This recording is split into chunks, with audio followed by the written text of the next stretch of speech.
Hello and welcome back to another episode of the Essex Allotment Farm. The eagle-eyed amongst you will have noticed that I'm not actually at the farm, and unfortunately that is due to the fact that my 3-year-old has tested positive for COVID-19. So we are in a period of self-isolation, which ends the day after Boxing Day.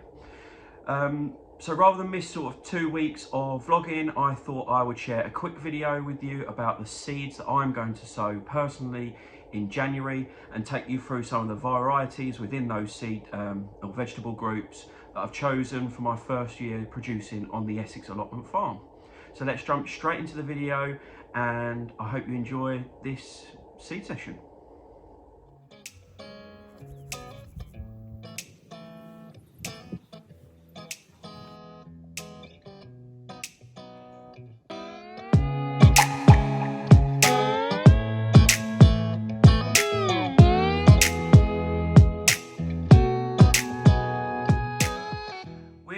The possibility of this being my last video before Christmas and possibly the new year, I just wanted to take this opportunity before I start the meat on the bones to thank you all for watching. Thank you to my, I think it's 1,500 subscribers now, for continually watching my video and sharing this journey with me.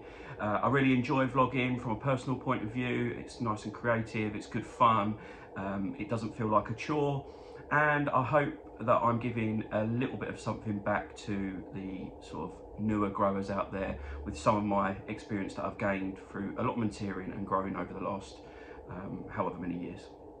So I've poured myself a glass of Bucks Fizz. Cheers to a Merry Christmas and a Happy New Year, and we're going to start off with the first product that I'll be sowing in January, which is aubergines. So all these product groups that I'll be talking about today, I'll be started in a heated propagator, because January, as a general term in the UK, is a little bit early to be starting lots of seeds. Now, the reason I'm starting these 3 categories in January, starting with aubergines, or these 3 vegetables in January, starting with aubergines, is because they've notoriously got a long growing season. So before they start fruiting and before they start producing anything, it takes a long time for them to get to that level where they start flowering and producing fruits, especially with aubergines. So the earlier you start them, the earlier in the summer you, in theory, will have fruit. But to do that in January in Essex, you need a heated propagator, and also these, once they're established, will be, or germinated and established into tiny seedlings, will be put under grow lights and kept relatively warm. So you do need the space to manipulate these conditions when it comes to starting seeds this early in the season.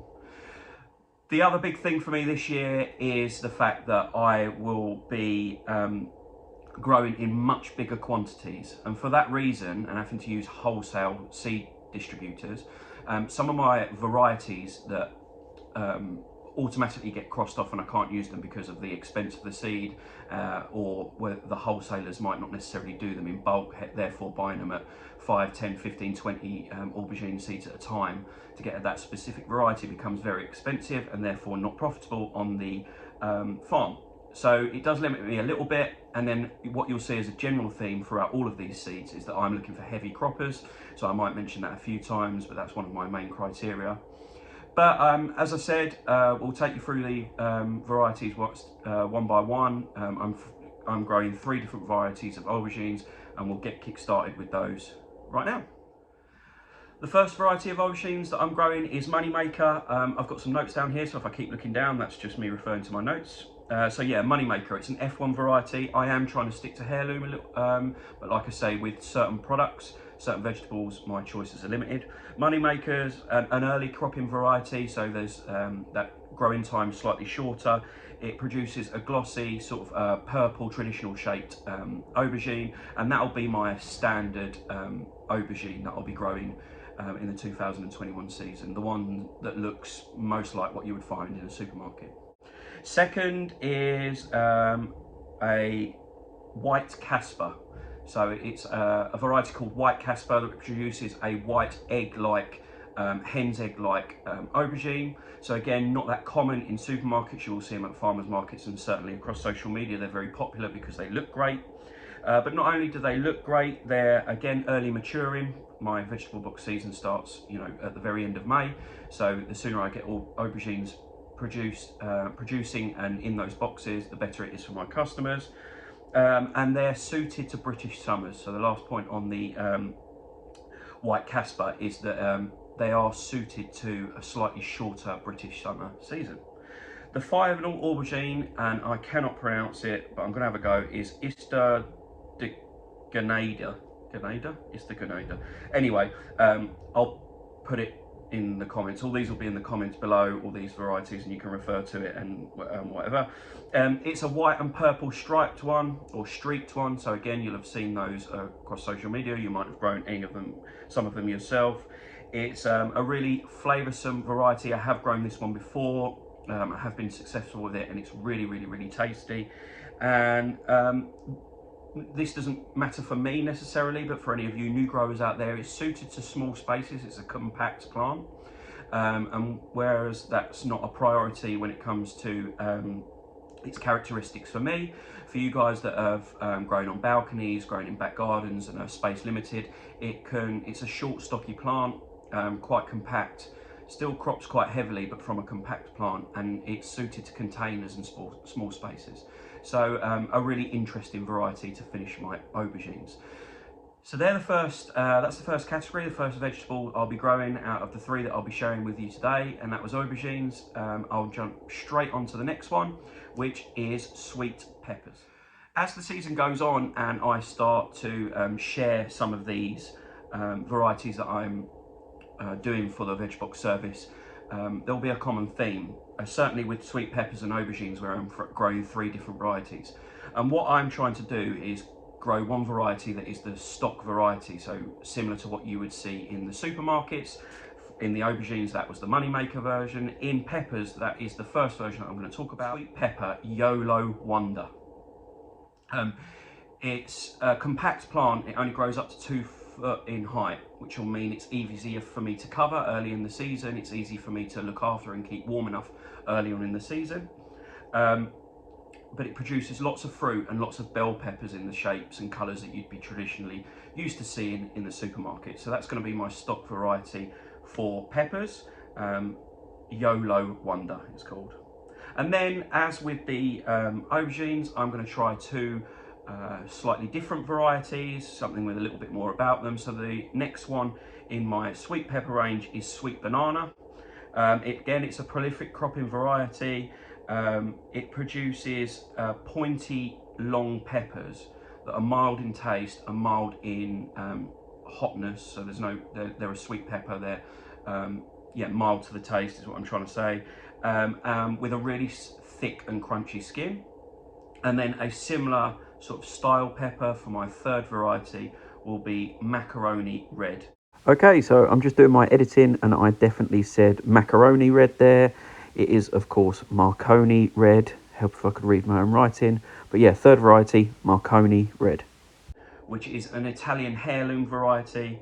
It matures from green right up to red, and you can pick and harvest them at any stage. It just changes the flavour slightly. The reason this one stood out to me is it continues to crop into late autumn. So with a little bit of protection, I should be able to have that in the boxes throughout the whole of the season. Now, the only one of those that I've ever grown before is Sweet Banana. I only grew one plant, and it was right at the beginning of my sort of growing journey. I have really gone for heavy croppers with this because peppers historically only produce, 3 to 6 peppers to a plant, certainly with the varieties I've done in the past and the bell pepper size ones. And I need to push that and push that and push that to get as many peppers as I need for the season, because I can only give 2 beds worth of space up to peppers this season, 1 up to hot chilies, and they need to produce all of my sweet and hot peppers and sweet peppers for the season. It doesn't take a genius to work out that the third variety, or the third vegetable that I'll be sowing in January, is chili peppers or hot peppers. So I'm just going to list off what varieties I have chosen. There's actually 6 in this category because I want a nice selection of chilies with a different sort of heat palette to each of them. So I'll reel off the varieties that I'm doing and then just talk in general about, again, why I've chosen a couple of these chilies. I won't talk you through the reasons for every single one of them individually because that would get very boring. To be honest, I'm surprised if you're even this far through the video already. However, it's a little bit different. I'm a little bit new to this. I don't usually just sit in front of the camera and talk, but with COVID and the restrictions, I hope it's all I can do, and I hope it's adding some value. So anyway, chili peppers, let me list them through. So I'm doing a hot chili pepper jalapeno, standard jalapeno type. Most of you will have grown that before. It's very popular in the UK, popular with Mexican food. You know, a really relatively easy chili pepper to grow, and standard in the UK. We've got black Hungarian, which is very similar to a jalapeno, but it produces a dark black colour to start off with, that then red starts to creep into that when you start cropping. So on the market stand in the veg boxes, not only will that taste great like a jalapeno, it will look something a little bit different. We've got orange Cayenne and red Cayenne, two different varieties, slightly different taste, certainly different in colour. One matures to an orange, one matures to a red. It's great for sauces, great for drying, all that usual stuff that you use cayenne for, preserving and bits like that. We've got a scorpion, red scorpion, which is the hottest variety I'll be growing this year. It's traditionally from Thailand and great in Thai cuisine, so hopefully some of my customers will be able to use that to its fullest. I've been given some yellow lemon drop chilies by Jessie over at Plot 37. She saved loads and loads and loads of seed, so she's been able to supply me with enough seed to grow enough plants of that particular variety. She swears by it. I've seen from her vlogs that it just produced and produced and produced and produced. It didn't stop all summer, which is fantastic and absolutely as I've said, one of my main criteria. And she said it tastes great too, and it gives off that slightly zesty sort of flavour to it when first picked and eaten completely fresh. So that again should be an interesting pepper for me to try. The final one and the sixth one is Anaheim. It's great for green chilies and salsas, and or used as a green chili in salsas, and fresh and used as a fresh product. It's not one that I've grown before, whereas the others I have. And yeah, I'm really excited to grow that particular one. Again, it's just one that's picked green. It's a slightly lighter green in colour. It's not like a deep green like jalapeno. So between those 6 varieties of chili, I'll have a nice variety of heat, texture, flavour, and colour. So again, side by side on a market stand in a pick and mix style, you know, set up, or in a small selection in a veg box, they'll be really, really great for my customers, and that's why I've chosen those chili peppers. For anyone who's made it this far, thank you very much. Just as a quick review, the 3 vegetables I'll be growing or sowing in January are chilies, peppers and aubergines, all from seed, all in a heated propagator, and then when they've germinated they'll be going under lights indoors. That's the tactic I'll be using, and then obviously when the summer arrives or late spring arrives and the risk of frost is gone, they'll be undercover out in the field. So I hope you enjoyed this quick video. I know it's a little bit different. I know it was a lot of me just talking, but thanks for sticking it out if you stayed with me. I will timestamp some of the stuff in the comments so that you can skip through to the bits that you want to watch and didn't particularly enjoy. Please give it the thumbs up.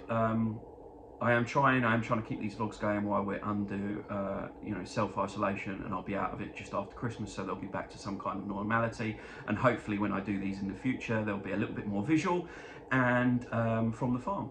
So my final thanks is again to all you guys that are watching, to my volunteers that have helped me at the farm so far this year. I'm really, really looking forward to the 2021 season, despite everything that's going on.